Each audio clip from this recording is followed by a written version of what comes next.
This is Talk CNY, presented by NBT Bank, a semi-monthly podcast by CenterState CEO, Central New York's premier leadership and economic development organization.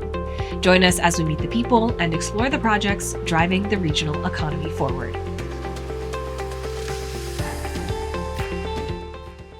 This is Talk CNY, presented by NBT Bank. I'm Katie Zolkowski, CenterState CEO's Director of Communications and your host for Talk CNY. Central New York's Economic Development Pipeline, which is the mechanism we use to monitor potential opportunities, is 20 times what it was in 2019. As of April of this year, it was tracking around $10 billion of potential investment, and about 75% of that is coming from the advanced manufacturing sector. This is a big shift from what we were seeing even just a year ago. But CenterState CEO's economic development work isn't limited to the traditional business attraction and retention efforts. It also includes creating opportunities and wealth for local residents and in underserved communities. Helping to lead this work is Nora Spillane, CenterState CEO's Vice President of Economic Development. She joins me today on Talk CNY to talk about her work and how we're planning to grow sustainably. Nora, thank you for being here today. Thank you for having me. So you are a Syracuse native. I am. Also a lawyer. Unfortunately.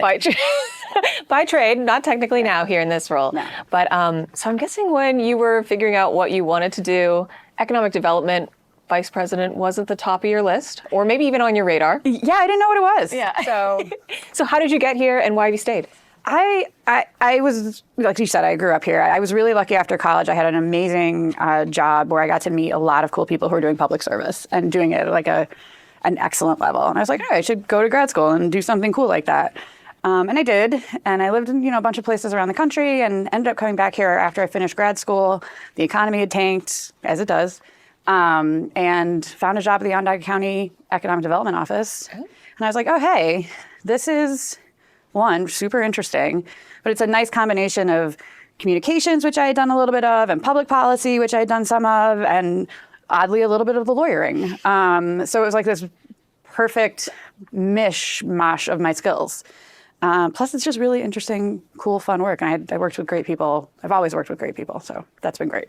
So it's cool, fun work, but it can be a little confusing to people. A lot of misconceptions, kind of abstract if you're not doing it every day. Yeah. So before we get into anything about what's going on in the region, let's talk a little bit about what is economic development and why is it important to our entire region?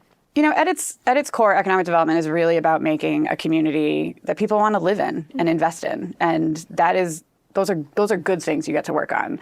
You want to have vibrant neighborhoods. You want to have people who are starting businesses. You want a diverse economic base. You want people to have access to good jobs. So, at its core, that's really what economic development boils down to. I think the misconceptions are it's just communities throwing money at projects and then they move and, it's not sustainable. But I think, and I know, we'll get into it, but the best economic development is the economic development that's honest. Honest about the place, honest about its people, honest about what it can do, what it can't do, and honest about how you help people get there.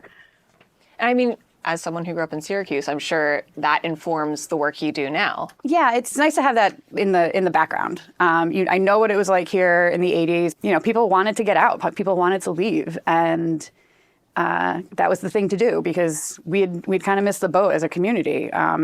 But now my nephew happens to be exactly 20 years younger than I am, so it's a nice generational marker. But he's graduating from SU in 10 days, and he's looking for a job here. Yeah. And he's really cool about it. And he is pumped about the opportunities here. Now, he'll leave and he'll go do something else, but he's not being forced to leave. Mm-hmm. He wants to explore. He's just an explorer. So there is opportunity here now, especially recently. Our economic development pipeline has really exploded in the last year even. Yeah. Can you talk a little bit about that growth trajectory and give us a wider perspective of what that's been like? I mean, it's really fascinating. I started CenterState almost 5 years ago to the day. And 5 years ago, our pipeline was about $500 million. And when we say $1 million, we're talking about capital expenditures that these businesses are going to, if they're coming here or if they're expanding here, what they're going to invest. Now that's $9 billion. Wow. Yeah. So it's a significant jump. And a lot of that has to do with global geopolitical forces, which I know you guys have talked about on this podcast before, longtime listener. But I think when we think about what those geopolitical forces mean, it's this reshoring. And reshoring is like really nerdily fascinating, but ultimately it means manufacturing in America. And manufacturing is capital intensive, it's equipment intensive, and it's people intensive. So a lot of that pipeline is projects that are looking at America for manufacturing. 75% of that number is advanced, what we call advanced manufacturing. There's no smokestacks, there's nothing nefarious going on. It's clean rooms. The other thing that's really cool about the pipeline that we have going right now is it's not just people looking at New York maybe for the first time, but it's businesses that are here putting their table stakes in and saying, I want to grow here too. So of that $9 billion, about $1.5 billion is companies that are here that are growing. So that's probably 5 times what it was 5 years ago. Wow. I think it's a real testament to the community and a lot of work of a lot of people, but you don't want those people to get lost in the shuffle of the big flashy numbers. That's a significant commitment to this region. Yeah. I mean, can you break down a little bit more what is in that pipeline? You said 75% is advanced manufacturing, but what are some of the other things going on in this? Yeah, so that's, advanced manufacturing is everything from solar PV manufacturing, so everything that's going on with federal policy to get green energy infrastructure built. It's electric vehicle manufacturing, so again, driven by climate change and other things like that. It's our eds and meds looking to expand and invest, and they're a driver of our innovation economy, which is really interesting to see them stepping up and saying, hey, this is important. We're going to put our money where our mouth is on some of the facilities that we need. And it's 14,000 jobs. Wow. And this is, none of that is Micron. None of that is its supply chain. This is the organic things that would be happening. I think obviously it's boosted a little because of Micron, but this is what's happening, and we're seeing it in other communities, similar situated communities across the Northeast. One thing in that pipeline, is really exciting, is 80% of new jobs get created by companies that are already here. So as we ride this wave of investment, and we already see people kind of doubling down on their location here, but that's really where the meat of this growth can come from too. It's from the people who have been here, who have stuck it out, and it's just really exciting to see that opportunity open up for people who were, here through the not so terrific times. Right, people who stuck it out. Yeah. So obviously a lot of growth. What is resonating with businesses and site selectors now? Why are people looking to New York in this moment? We talked a little bit about the candor, and I think, up and down the economic development kind of ecosystem, we've been pretty honest about what New York is and isn't. We're a climate haven. We are predictable in terms of regulatory structure. We have land and we have water. We have a good power grid. So it's like all the things that are sort of very of the moment we already have, which is great. It's our time. But it's the messaging, I think, also that we're out there now, and really putting the effort behind. It's not just about semiconductors, but it's about this holistic ecosystem that New York has gotten over a little bit of some of the parochialism of Buffalo is this, and Rochester is that, and Albany is this, and Syracuse is this. And, I'm so fortunate to work with my counterparts in the other kind of major metros in upstate. One, they're all women, which is fantastic. But two, we all work really well together. I know what our strength is. The folks in Buffalo know what theirs is. So you just get a really honest kind of broker in New York right now, which is exciting. Yeah. You mentioned climate haven. I mean, before we got on this podcast, you have shown me a map a little bit before, one of your favorite slides. It is my favorite slide. Yeah. Can you tell me a little bit about, if someone listening to this who isn't looking at it, what that describes and why that plays a big role in attracting businesses here? A few years ago, I was pulling together a slide deck for a project that was coming to town, and I found a graphic, and it's from the Red Cross, and their purposes were talking about areas of the country which are, for lack of a better term, disaster prone. So they had a map, and it was tsunamis and earthquakes and wildfires and flooding. And Syracuse just had this little corner of New York where it was nothing. Yeah. Now, obviously, the past couple of weeks, we've seen some things, but ultimately, we're a climate haven. People will be moving here, access to water. That's going to change migratory patterns over the next couple of generations. It gives businesses a level of predictability and certainty. When you think about $100 billion, that's a 40, 50-year investment. You want to make sure your building's going to be there. It's going to be able to work. It's going to be powered. So yes, that's my very favorite little graphic to sort of share with people. It becomes a little bit. It sounds a little bit trite when you talk about, well, we have snow and we can move it. But, ultimately, the number of down days at the airport is like one, maybe a year. Right. Business interruptions, not a thing here. We got a stable power grid. So, the redundancy that people seek is really like, it's all baked in right now. So it's really creating space for this diverse and innovative economy on top of these really big projects. Right. And, we didn't just magically get there. We looked at our strengths. We looked at how to grow this. And it's a long-term view. And that's, I think, one of the things that's really, really cool about this moment is it feels like there's a lot happening right now. And it kind of came out of nowhere. But the 20 years before this, that wasn't fun, right. is really paying off. I was going to say, for someone like you, it probably doesn't feel like it came out of nowhere. It feels like it's probably years of work. Yeah. I mean, I'm coming up on 15 years doing this. And it is, I remember telling a person who was working for me, they were really excited about something. And I was like, let's just lower those expectations. Like you're not going to get like $1 billion Google data center, like, blah, blah, blah. And lo and behold, like 2 years later, I'm working on a $100 billion project and I was wrong. And I can admit that, but it's a lot of intentionality. And I give CenterState, I worked with CenterState before I worked at CenterState, a lot of credit for taking that long-term view, for investing in things like Genius and Work Train and the Tech Garden and thinking through public policy issues that were a decade off.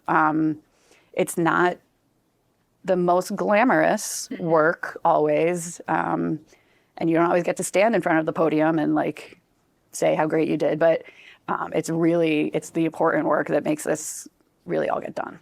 Yeah, I want to talk a little bit more about, you hinted at it a little bit about sort of the approach that CenterState takes when it comes to economic development. It's much broader, more holistic than maybe the perception of what economic development is. So can you talk a little bit about what that perspective is and how we sort of execute on that vision? Yeah, we're really lucky on my team. We get to work on everything from businesses on South Salina and the folks in the Salt City market who are looking to start their first business, to the Microns, the TTMs, the PPCs of the world. So it's a breadth of companies, but they all have an important part of the economy to make. You have this live, work, and play concept. Well, to live, work, and play in a place that's cool, you want cool places to eat. You want it to be reflective of the people who live in that community. You want buildings in dilapidated neighborhoods to become vibrant, mixed-use spaces. You want to have a cool urban core, and you don't get that done just magically. You have to foster those businesses and find the capital to renovate a building that's going to cost more than it's going to be worth at the end. And that's, so that's some of the cool stuff we get to work on. And but it's about the placemaking. It's about making this region, not just Syracuse, but Oswego and Auburn and Cortland, cool little communities. And there's something in all of that for everyone. But that then builds into what makes other companies want to come here or stay here. So you think about TTM, they have a few hundred people out in DeWitt working. They've been here, they've been successful. But the woman who is the site leader out there, Kathy, wonderful. But she was like, I want this new project here. She knows what her workforce can do. She knows what the region can do to support her efforts, and she knows that we can get it done. Yeah. And that sort of validation is really incredible. But it's across the spectrum. It's working with mid-sized businesses who are all of a sudden looking around and saying, "Hey, what's in this whole Micron thing for me?" Yeah. And there's a lot there, and we owe them, those people who are going to create all the jobs, who are just thinking about how they find their way in. Right. We owe them access to that, and easy access. So you don't have one without the other. It's like a Jenga stack of things. You need capital, you need cool restaurants, you need an arts and culture scene, you need big businesses people want to work at. You need the whole picture. It's a complex mix, yeah. Yeah. I mean, in what we're talking about, CenterState is in a variety of places, helping a variety of people. Yeah. So why are we as an organization so well suited to be a leader in this work? I think it's twofold. One, we're an honest broker. We obviously advocate for our region mightily, zealously. But I think to my point earlier, you know when something's not right. And I think we have the ability as an organization that can take a long-term view to say, that's not going to be right for us. Yep. So there's a level of candor that I think is important. I think, too, we have some of the smartest people I've ever worked with. There are people here who are nationally renowned experts in their field. And like, we get to do the cool work with them. Cool if you're a nerd. But, I get to work with incredible people who we go to a conference and they're the speaker at that conference. Like, they're the keynote. And that's really, really incredible. But it's also, we have an ability to speak on behalf of this community and on behalf of the business community that's super unique. We're the largest member organization in upstate New York. That's a lot of voices that we get to carry. And that gives a lot of weight if we have a public policy point, or if we say to a business that's looking to come here, like, this is a good place to do business, and these 5 people can tell you why. So there's a level of credibility that we carry. And it comes from Rob on down, that we are, just truly here to figure out what's best for the community and what's best for our members. We're going to take a quick break here, but we will return in just a moment after a word from our presenting sponsor, NBT Bank. What I'm looking for in a bank is one that's looking out for me, like NBT. I want a relationship and a team that supports me and my dreams, like NBT. And let's face it, life can get challenging. I need a bank that's focused on me. They've been rated tops in all the things that matter, like trust, customer service, and financial advice. So when I need a bank I can trust, it's always NBT and me. Welcome back to Talk CNY, presented by NBT Bank. I'm Katie Zolkowski. Today with me is Nora Spillane, Vice President of Economic Development here at CenterState CEO. So Nora, we've been talking about the growth and how we're planning for this region so it can grow sustainably and equitably. We would be remiss to not talk about Micron, of course. Now, the way that Micron is coming into this community, it's an opportunity to create a national model of how economic development can be done. Because in addition to building a new facility and doing business here, they're also placing a priority on community infrastructure and workforce and equity. Yeah. So why is this model so important to the larger economic development picture in maybe the United States of America? Yeah, I mean, first and foremost, kudos to Micron, to New York State, to the federal CHIPS folks for really placing an emphasis on equity in all of their, grant applications and all that. It's really validating to see. I think it's important for Syracuse because we missed the last economy. We just hop, skipped, and jumped right over that, and we are still digging our way out of that. Decades of disinvestment in populations and in infrastructure and in communities is going to take a while to come out of. We've been really fortunate to be working on this community engagement committee, upcoming document coming out called the Community Priorities Document, which is it's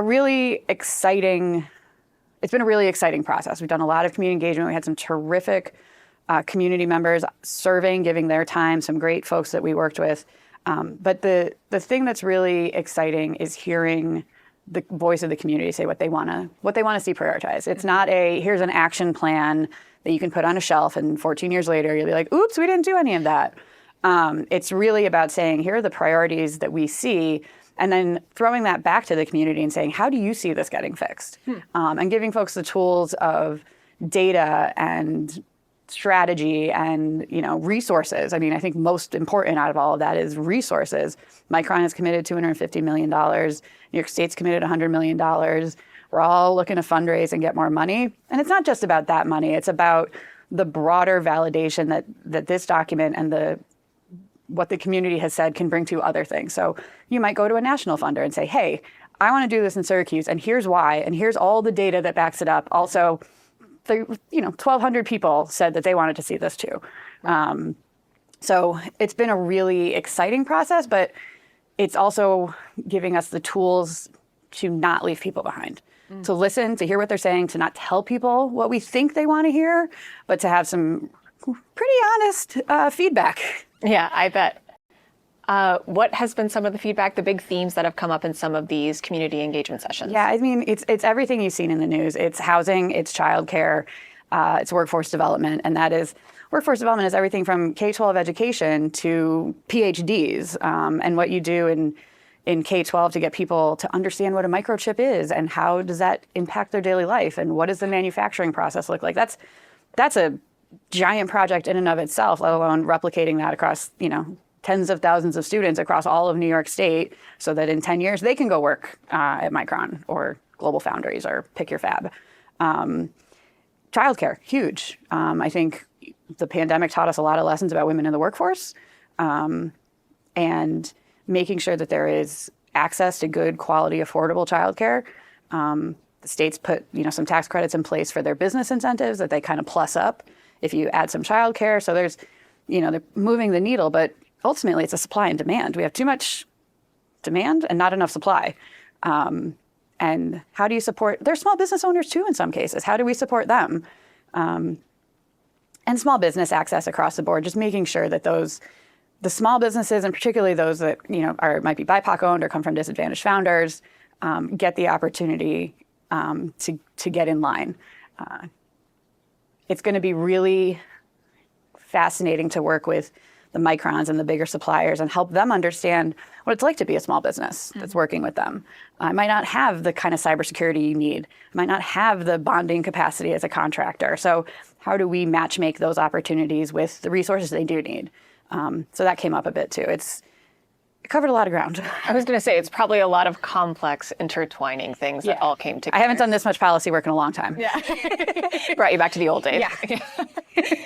So the engagement committee obviously is going to be coming out with the priorities document, like you mentioned, but how will it stay active after the document is released? What are the next steps following the document? So it will be released. It's a joint project of the governor and Micron, so we are excited for them to release it. It's also something that, like the Secretary of Commerce has been watching us do. It's just kind of bonkers, but the Community Engagement Committee will stay involved. What that looks like on a super detailed basis is not super interesting, but they have done so much legwork with so many groups in this community that we'd be remiss if we didn't continue to build those relationships. So regular public meetings, regular engagement with them, looking at the document in a year and a half and saying like, oh, hey, these 5 things moved really quickly. So what do we need to tackle next? Or what are we hearing? And do we need to, course correct? Mm-hmm. That's on them. That's on them to help keep the rest of us honest on what we're doing. So we're building and preparing for people who are obviously planning to come to this community to live and work here. But there are people who have been here for decades, who are lifelong residents, who have sustained our local economy. Yeah. We talked about them earlier in this episode even. So what does that mean for them? How are you and everyone else working in this sector right now figuring out what all this change will mean for our longtime residents?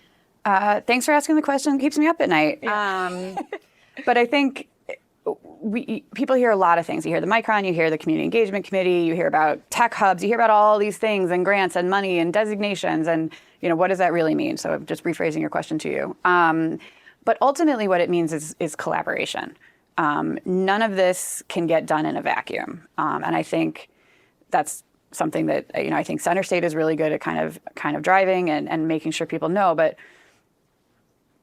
if we don't make sure that our business community, our small business community knows about the array of resources, we don't do a super job of that now. We need to get better. But with all of this coming, we are getting resourced to do that for the first time in ever. And that's really exciting. I think we have a lot of people in the right positions, a lot of local leaders, a lot of state officials who are just laser focused on making sure we get this right. And particularly for those folks who have been here. One of the projects in the Tech Hubs thing is really about how do we support those businesses between Buffalo and Syracuse who should be part of this, who need access to resources, who might never have thought they make the widget that goes in the thingy that makes a microchip. Science, obviously. But those companies need the opportunity to figure out how they fit, what they need to fit, what the timing is, and we owe it to them to make that as transparent and as user-friendly as possible. And so that's a lot of collaboration, just every which way. So my last question to you, and maybe there is one place, there's probably a variety of places, but for someone listening to this who wants to get a little bit more involved, what's their next step? What's a path to take? I think if someone is interested or they're curious or they want to find out more, reach out to CenterState. We'll figure out where to point you in the right direction if it's not us. I think that's one of the things we're best at. If you have an idea for a business, check out your Small Business Development Center. They'll help you write a business plan, give you some market research. I think just ask the questions.